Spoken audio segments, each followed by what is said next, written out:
Welcome 2026. അങ്ങനെ നമ്മൾ പുതുവർഷത്തിലേക്ക് കടന്നിരിക്കുന്നു. പുതിയ പ്രതീക്ഷകൾ, പുതിയ സന്തോഷങ്ങൾ എല്ലായിടത്തും നിറയട്ടെ, എല്ലാവർക്കും നിറയട്ടെ എന്ന് അങ്ങോട്ടും ഇങ്ങോട്ടും നമുക്ക് ആശംസിക്കാം. ഹാപ്പി ന്യൂ ഇയർ എല്ലാവർക്കും ആശംസിക്കുന്നു. സന്തോഷത്തിന്റെ മണിക്കൂറുകളാണ്. ആ കാത്തിരിപ്പിനൊടുവിൽ കൊച്ചിയിൽ പാപ്പാഞ്ഞി കപ്പി അമരുകയാണ്.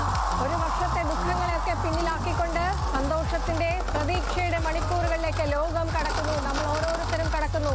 ആ യാത്രയുടെ ഭാഗമാകുന്ന മണിക്കൂറുകൾ, പ്രതീക്ഷകളുടെ ഒരു വർഷം കൂടി പിറന്നിരിക്കുകയാണ്. 2026 നമ്മളെല്ലാവരും ഒന്നിച്ച് കാലെടുത്ത് വെക്കുകയാണ്. അങ്ങനെ കേരളം ആഘോഷ തിമിർപ്പിന്റെ, കേരളത്തിൽ മാത്രമല്ല എല്ലായിടത്തും രാജ്യമാകെ വലിയ ആഘോഷങ്ങൾ. രാജ്യത്തിന് പുറത്തും 2026 പിറന്ന എല്ലായിടത്തും ആഘോഷത്തിന്റെ ആ മിനിറ്റിലാണ് നമ്മൾ എത്തി നിൽക്കുന്നത്.